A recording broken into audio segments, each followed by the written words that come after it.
Hello everybody, my name's Lam, and in this video I just want to talk about the anime that I watched throughout 2018, since 2018 was the year that I really wanted to get into anime. I watched 9 different series and 2 films. Now, compared to a lot of people within the community, that isn't a lot, but I'm happy with what I got through. The shows I watched had some pre-built expectations surrounding them, and most of them delivered on those expectations, thankfully. But before I ramble too much, I guess let's just get into it. The first anime that I watched in 2018 was Assassination Classroom, both seasons 1 and 2. I'd heard a lot about this anime over the last few years, less so the more time had gone on, but it's always been an anime that whenever I spoke to anyone about anime in general, Assassination Classroom would usually come up as being one of the ones I needed to watch, but for some reason or another I always put it off until last year. Now that I've seen it, however, I'm also going to jump onto the bandwagon of saying you need to see Assassination Classroom. I don't understand why I put it off for so long, because now that I've seen it, there's some flaws, sure, but it was just a fun anime to watch. Whether it be episodes where they're taking exams or tests and you get to see how they would tackle the problems as monsters in their head instead of actual maths or science problems, or episodes where they would end up trying to save the teacher they were tasked to kill from outsiders because someone else would come in and try and take the prize money. All of the episodes were good. I can't think of any bad episodes, and that's not me saying that there are no bad episodes. I'm just saying when I watched it, I enjoyed each episode. On top of that, the more I watched, I started to like the characters more and more. At the beginning, I wasn't so fond I couldn't say why. I just remember as I started the series, I just didn't like any of the characters. But then when characters like Karma or Itona or the AI, when those characters start getting added, it felt like everyone started to grow more of a personality. Probably because the show, was starting to hit more and more episodes. But the obvious stands out, like Nagisa, Karma, and Kaede. The 3 big ones that everyone seems to like, I also did like. But also background characters such as Chiba, the sniper. I don't know why, I gravitated towards him a bit. There's also a character that looks a bit like Denki from My Hero Academia. I liked him. But there were no characters that I didn't like. Even outsiders that started coming in, they were great. I liked every character. Now, despite me saying that I didn't think there were any bad episodes, there were moments, reoccurring moments that happened that kind of annoyed me, got under my skin a little. And that's just the whole clap thing that Nagisa did. I get the premise behind it, the whole an instant or a sudden clap to disorientate your opponent, to give you a window to strike. I understand that whole thing. I just didn't like the amount Nagisa fell back on the whole clap thing. I kept expecting new things to be learned, like the clap, but it wasn't bad enough for me to not enjoy the show, and I feel like it was a very nice place for me to start my 2018 of anime. The second piece of anime that I watched in 2018 was a film called Gyo, or Tokyo Fish Attack. And I wish I had as many good things to say about this as I did with Ass Class. I just didn't like this film. I only watched it because I remember a very, very long time ago, whilst browsing through social media, I came across a clip. And since I saw that clip, it's always been in the back of my mind. And only in 2018 did I find out what it was, because for whatever reason I didn't think to Google it until 2018. But I guess because it was on my mind for so long, I had high expectations for this, and those expectations just weren't met. Now, I've been told that the manga written by Junji Ito is much better, because apparently I'm not the only one that feels the film was a bit lackluster. But I haven't read the manga. I don't think I will, just because of the bad taste that this put in my mouth. I may eventually go read the manga, but for now, I'm gonna take a break from just anything Gyo related. I didn't like any of the characters that weren't the main two. I guess if they meant for that to be the case, then well done. But it doesn't come across like that was the point, and so I feel like that's just a negative to hold against the film. The plot, I guess, didn't interest me either. It felt cliched when some mysteries ended up being resolved, especially since I was able to predict the main plot point of the cause. I didn't obviously nail it exactly, but I was able to predict the general cause, and that was just a bummer for me. And in general, I found the film boring, which is kind of mean for me to say, and I don't mean for it to come across that way. It's just, I couldn't get into it. No matter what the film tried to throw at me, I couldn't. I watched it a second time through around a week or so later, hoping that maybe now that I know what's coming up, I can kind of level my excitement for the film, having a new expectations, and it was just the same experience. I don't have a lot to say on this one, more so than others, because of how disappointed I was with the film. After Gyo left quite the disappointing taste in my mouth, I decided to jump into something I was familiar with, and that something was the AoOni series. It's a very old video game, but I didn't know there was an anime about it until 2018. Granted, the anime is very short. Each episode is, I think, around less than 3 minutes long, and to be fair, with such a short time span for each episode, it was really enjoyable to watch.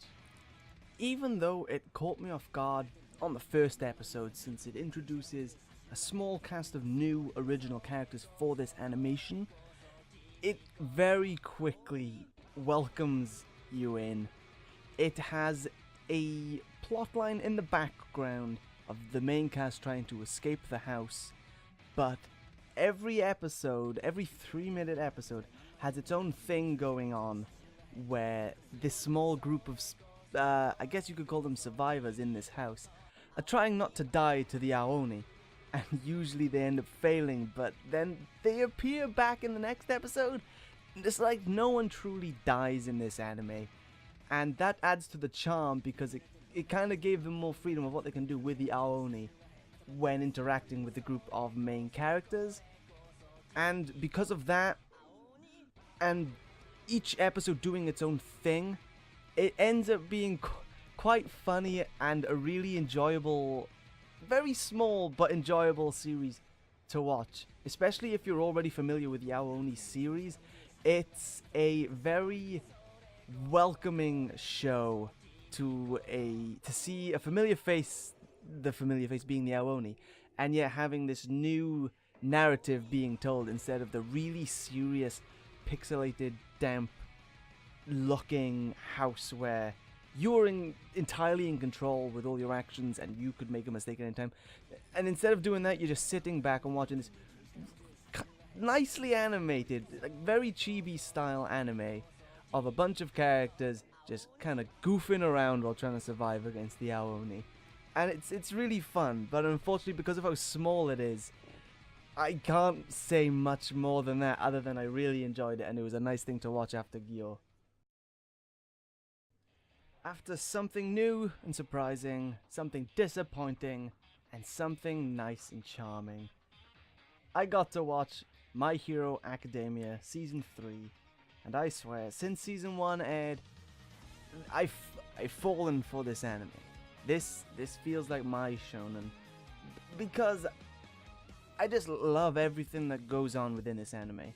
It's the only anime that I've liked so much that I have gone on to read the manga, and even though I know what's going to come up within each episode, I'm still watching intently, and I love it. I love every moment of it, and season 3 was no exception.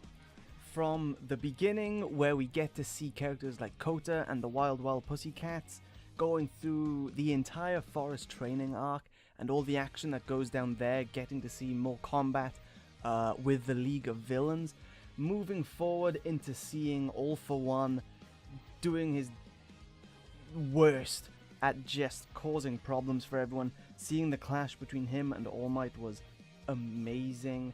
And then later on down the line, seeing my personal favorite character, Mirio, even though it was only for collectively less than an entire episode, we finally get to see Mirio, and then the whole cliffhanger leading into season 4 is a bit odd, given, yeah, it was a bit of a weird place they decided to stop it, but that entire season, season 3, was great. Topped season 2 like season 2 topped season 1, and it's just left me wanting even more. Despite the fact that I know what's coming up, I want more.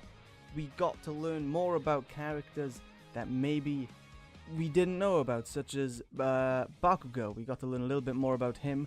Granted, I still don't like him as much as others, but the fact that we got a little insight to how he feels about the whole situation with All Might, that was lovely. We got to learn more about Himiko when they were at the provisional license exam. We got to see her quirk at last.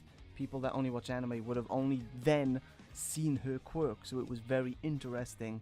A lot of new characters also came up. The character near at the very end, when they're talking about how the new individual has been shown to the League of Villains, there was him, there was his goons, there was the hero at his desk listening in about the League of Villains and what they're doing. Again, there was the big three with Mirio, and there were more. They have escaped my mind. I'm picturing them. They're from the provisional license bit. I forgot their names, I'm sorry. But I'm going to keep going around in a circle if I don't cut myself off here with My Hero Academia, because all I can say is that I loved season 3. Everything it did was great. The action, I'm a sucker for good action in anime. It was great. I'm gonna have to have a counter for the amount of times I said great. But it was great. It was phenomenal. I really enjoyed season 3, and I can't wait to see more.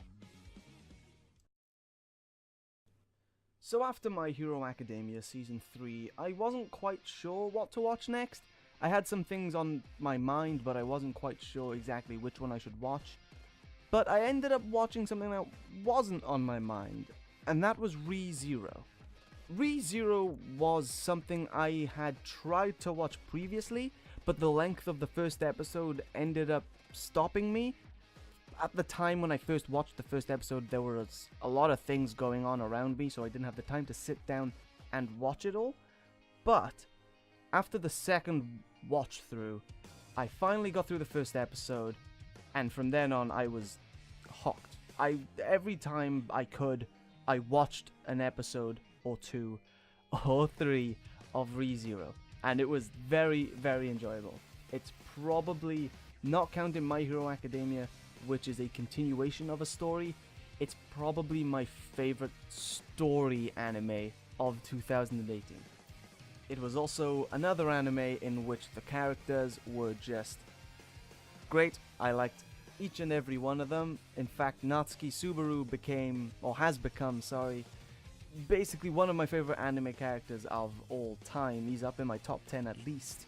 Just because I found him rather funny at times. There were certain moments where I found him somewhat emotional. Not necessarily sad emotional, but kind of encouraging emotional almost, with what he was going through and the way he tried to think about things. That may sound weird, but the best example I can think of at the moment is when Rem confesses to him her feelings towards him, and the way he turns her down and yet still pushes forward with his kind of blind personality, I guess, just asking for a favor despite neglecting this girl that's just opened up to him. That's a weird way of explaining it, but the way it was done, I was kind of like, okay, you just turned her down and you're still going through all this for another girl. And then the fact that Rem agreed to go along with it was just, that helped me boost both of them up as like characters I really liked. But Natsuki Subaru especially became a character that I really enjoyed to see on screen. The world was interesting, mainly because of the few episodes where we got to see a bit more of the political side of the world. Not necessarily an interesting world outside of that I can remember, but it wasn't bad in any way, shape, or form. I really liked the villain. I don't remember his name, unfortunately, but his whole implementation as well was interesting to see, especially nearing the end after certain things happened within the story. But the concept, the story, the characters, the everything, animation included, I think it was Silver Fox that did that. Beautiful, I loved it, and I'm very glad that I did finally see it. I'm glad I waited for all the hype to die down, because I feel like I might have been let down if I was surrounded by the hype whilst watching it, but I wasn't, so I really enjoyed it. And the way they kind of cliffhanged it, so it looks like a season 2 is coming, I'm rather excited. I haven't seen any of the spin-off shows. I don't plan to. I just want to stick main series for the ReZero anime. And the last thing I could say about this is that I hope a new season comes soon, because the way it ended didn't feel like a proper ending, and there's a lot of room for more expansions on worlds and characters and story, and I just can't wait to see what happens in that world, because I'm rather excited. Next was Bloodlad. I had never heard of Bloodlad until I watched it, and it was another disappointing one for me. It was a short series, only 10 episodes, but it was a cliffhanger that would lead on to the manga. And like with Gyo, I don't particularly want to start something as an anime just to lead off into the manga. Maybe not like Gyo in the sense that I think the manga does just cover the entire story that the anime does, but Bloodlad very obviously has this 10 episode anime to try and get your attention so that you will then go and carry on to read the manga. I won't be doing that anytime soon, because I found the anime quite lackluster, for lack of a better word. I didn't find the premise terrible. I remember after watching the first 2 episodes I was quite intrigued more than anything, but the more it went on and on, it felt like the anime kept building expectations for multiple different moments without the series, but never actually meeting those expectations. Even when it came to the action scenes, which I'm usually a big fan of, action is usually the thing that draws me into an anime more than anything else, but even the action in Bloodlad wasn't that good for me. The only bit that comes to mind that I enjoyed was a boxing match that happens between 2 main characters. But even then, I can't bring to mind why that scene more than others stood out to me. I just feel like every time it tried to do something cool, it couldn't succeed for one reason or another, and that held back the anime for me.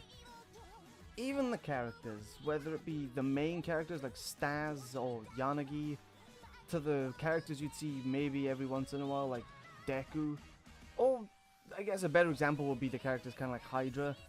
I just didn't like them for, you know, different characters, different reasons. But none of them were interesting. My favorite character of the whole thing was Mimic, and that's just because of the design and his attitude towards everything going on around him. He got to be the doppelganger for Stas, which it's not a forefront in any way, shape or form throughout the entire show. I think we only see him a total of 4 times throughout the entire show, in fact, but that was the highlight for me, and that says a lot for how this anime failed to do anything for me.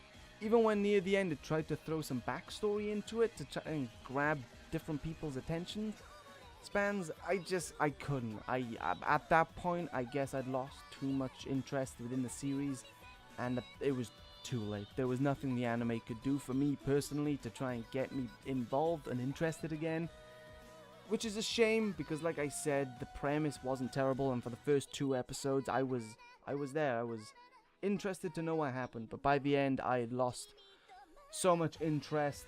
I was bored, and I just wanted it to end by episode 7. Now on to something I loved. I loved Nichijou. This was my first purely slice of life anime. I had seen anime before it with bits of slice of life involved or as part of it, but nothing purely slice of life, and I loved it. This is now one of my favorite anime of all time. It's another one where I'd seen clips just all over the internet. I never knew what it was called. It was another one of those where only within 2018 I finally decided to look it up what it was called, and you know, once I did, I watched it. I loved it. However, this one did take a long time for me to get through, mainly because at the beginning I tried to binge watch this one. I tried to watch like 5 episodes within as short a time span as possible, maybe more if I could, and because of that, near the beginning I did burn myself out on it. I decided after a while I didn't want to keep watching it, but thankfully after maybe 2 or 3 weeks of feeling like that, I went back, started from the beginning again, pacing it so I wasn't overdoing it on episodes, and by the end, like I stated, this has become one of my favorite anime for many different reasons. There are characters which just draw you in with how simple they are and how funny they can be. There is the fact that this main plot line that builds up to be something super important, which it is if you care for the characters that it affects more than other characters, but there's the main plot line that then kind of takes a back seat throughout the entire show, while each different episode goes over multiple different things. Each episode is kind of split into, I don't remember exactly, maybe 6 different things going on within each character's ordinary life, and it's great the fact that they can do those 6 or so mini stories going on in each episode while the main plot is still going within the background. It's not being lost in any way, shape or form because you will return to it every now and then and make progress. But these mini stories that go on, each coming back, each episode continuing and continuing and continuing, and those little stories giving us more to see on a bunch of different background characters. It's great. I loved it. On top of that, the art style itself is one of my favorites of all time. I don't remember the studio that did the anime, but I love that there are moments that are super simplistic right next to moments that are ridiculously detailed. I thought that was a really good way, especially makes it stand out when they're side by side like that, when it goes from super simple to super detailed. It really shows the difference and how good it looks, whether it be still frames or motion. It's just a great anime. It's hard for me to not repeat myself like I was with Boku no Hero because of how good it is. It's ridiculous. The only thing I can say about this is, if you're not a slice of life watcher such as I am, don't try and binge it like I did. It does hinder the experience a little bit, which is unfortunate.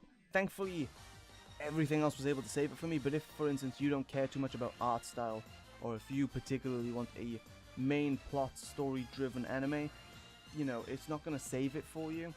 So don't go binging it if you're one of those types of viewers. But like I said, this has become one of my favorite anime of all time. So this is going to be something I suggest to basically everyone from here on out. After Nichijou, I watched Little Witch Academia on Netflix, and it was another one that took a long time for me to finish, but not because I binged it, mainly because I kinda didn't like it. Which is weird, because at the same time as not liking it, I want to see more. It's more of a case of, I I like the characters, I like the world, and I like the premise. But the actual anime, like the stories, I didn't like. Which, while I'm saying it out loud, it doesn't entirely make sense, because while I'm thinking back on the anime, I remember enjoying it. Because the only things that specifically come to mind about me not enjoying it was how super coincidental moments would be. And I remember it really getting on my nerves of how, like, a specific thing would have to happen at a specific time for something bad to happen, and it just so happened to be that exact set of circumstances had already been met, and that's how this episode planned out. Or halfway through an episode, they would be like, "Oh, what a coincidence! These specific things have happened," and it really got to me. And I feel like that's the main reason I didn't like the anime. And this is the only anime on the list where I feel most inclined to be like, I am almost obviously not the target for this anime. It's the only anime on this list, despite Nichijou, or despite the AoOni one, or the AoOni the animation, sorry. This is the one specifically that strikes me as I am not intended for this anime, and yet I do want to see more. It's just that this specific anime, the story convenience of it all. The main plot was fine. It's just the little coincidences, the super specific coincidences. I didn't mind that I was able to be like, okay, yeah, that's obviously Shining Chariot, and that's obviously the bad guy. Like, those kind of things don't bother me. It was the super specific that bothered me. But similar with Nichijou, some of it was saved thanks to characters, animation style. You know, it's Studio Trigger. They are just a really great studio, responsible for things like Kill la Kill, which is another one of my favorite anime. But I guess overall I was expecting more, because this was one of those shows where I heard a lot of good about it, and when I watched it, I was kind of let down in a weird way, because as I've probably said twice now already, I want to see more of this. I know there's an OVA, I know there's a game. I will probably end up seeing that OVA and playing that game. But for now, I just feel like it's a little short for it to be something I would recommend or say I enjoyed. It's just short of that line, but I wouldn't say it's bad. I just feel like I am someone who wasn't intended to watch this, and I've just ended up watching it. So it's a kind of weird how coincidental that I've seen it when I feel like I shouldn't be the type of person watching it. But it's not terrible. So if you like the kind of magic stuff, or the more magic high school or magic school based plot, very similar to Harry Potter in a way, sure, this is probably something you would like. But it wasn't for me. After watching a whole bunch of shows from past years that I'd heard are good or was recommended, or for whatever reason, I finally watched a new anime from 2018. The first one was Boarding School Juliet. Now, like Nichijou was my first pure slice of life anime, Boarding School Juliet was my first pure romance anime. But I don't really feel right saying that, because it has as much as an emphasis on action and comedy as it does the romance. But I feel like romance takes a bit more of a lead than the other two genres, just by a little bit.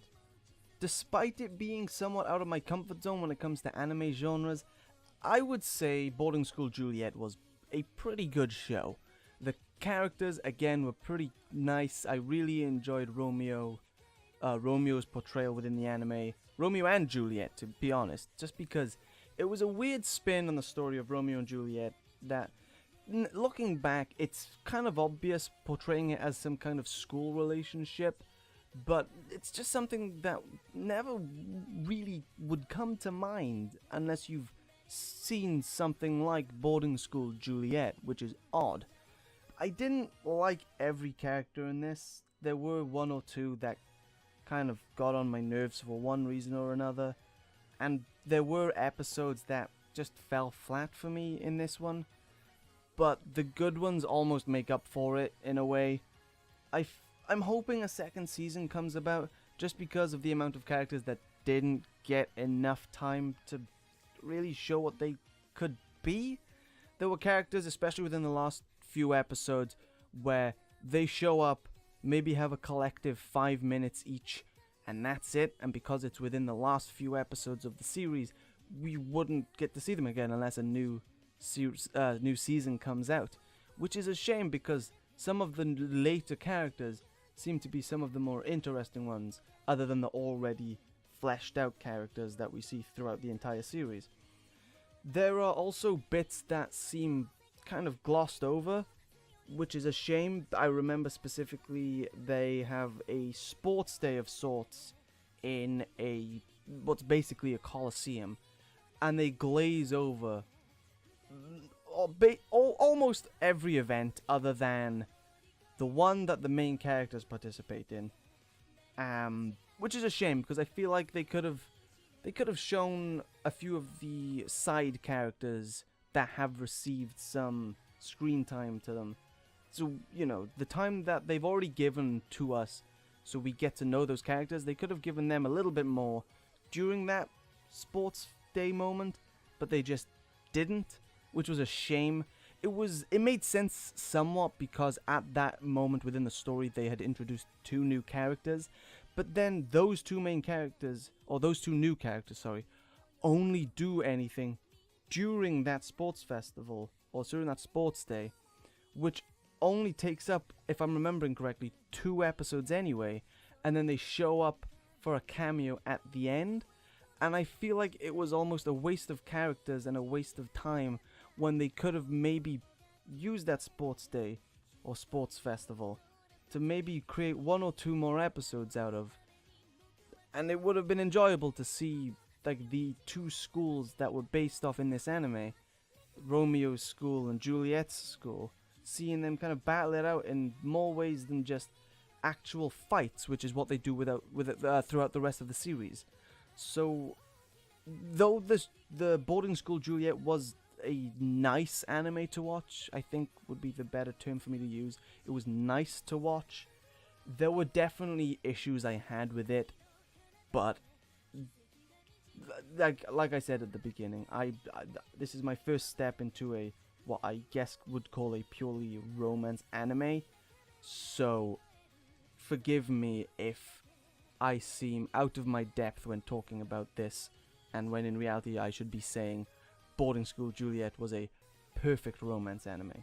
However, I will say I loved the dynamic between Romeo and Juliet. I think what they did with those 2 characters was really nice. Oh boy, here it comes. So, after Boarding School Juliet, or more like alongside Boarding School Juliet, I watched Goblin Slayer, whilst all the controversy was going on around it. First of all, I understand the controversy, and I think episode 1 definitely could have been done better. I feel like it was quite a sloppy start. It feels almost like they threw in what they did for the sake of it, but at the same time, I understand that they were trying to explain goblins in maybe a more visual way than a storytelling way. And that being said, I did enjoy Goblin Slayer.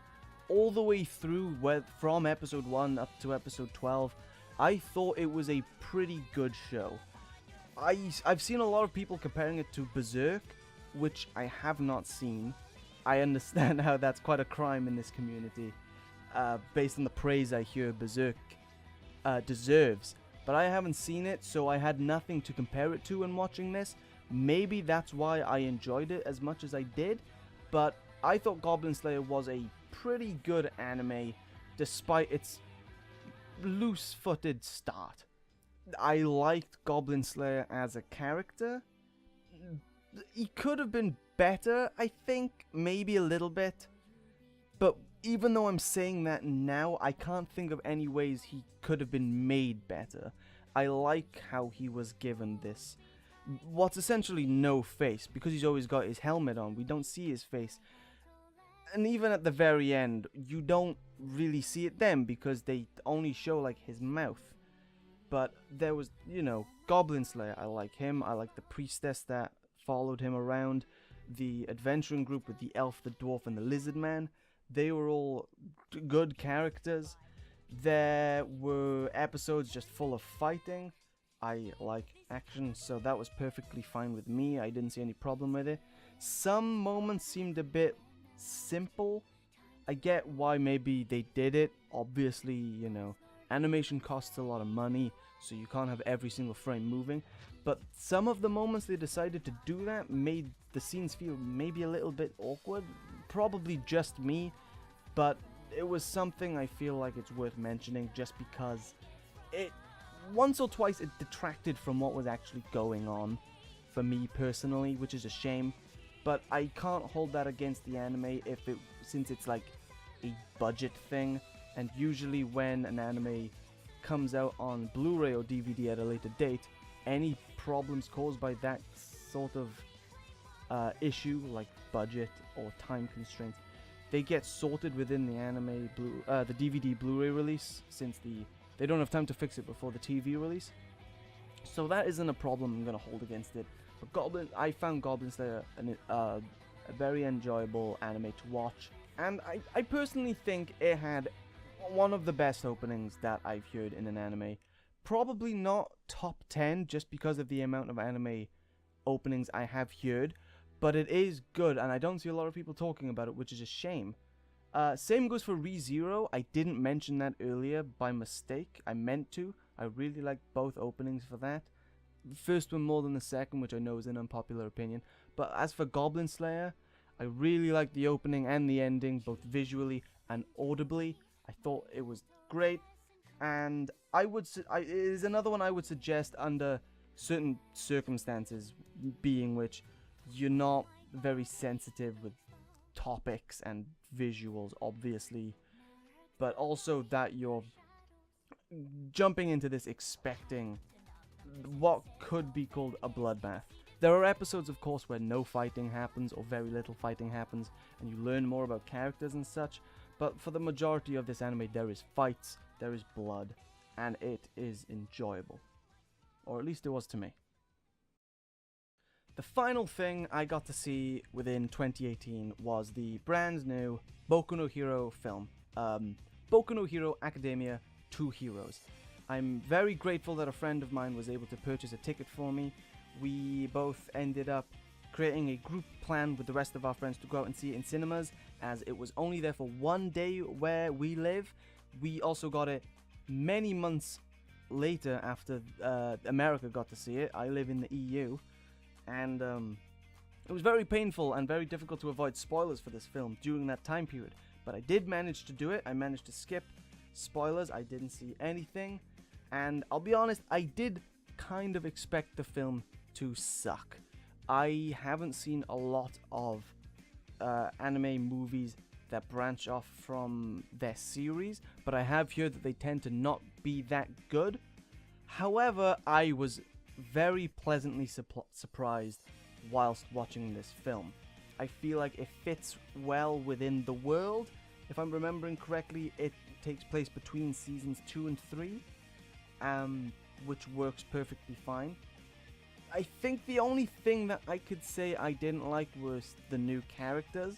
They work well within the story, this new story that's been crafted for the movie, and it makes complete sense. I just wasn't the biggest fan of them. I didn't like the new heroine. I'm terribly sorry, I have forgot her name. I think Dave, which was the heroine's father, was the best character added. Especially his twist. I don't think it's necessarily a plot twist, but his weird, we'll call it a plot twist. His plot twist near the end was somewhat interesting. I didn't expect it, though it was something that does seem almost obvious looking back now. The villain was interesting. Some weird CG was in the film, which I feel like wasn't needed.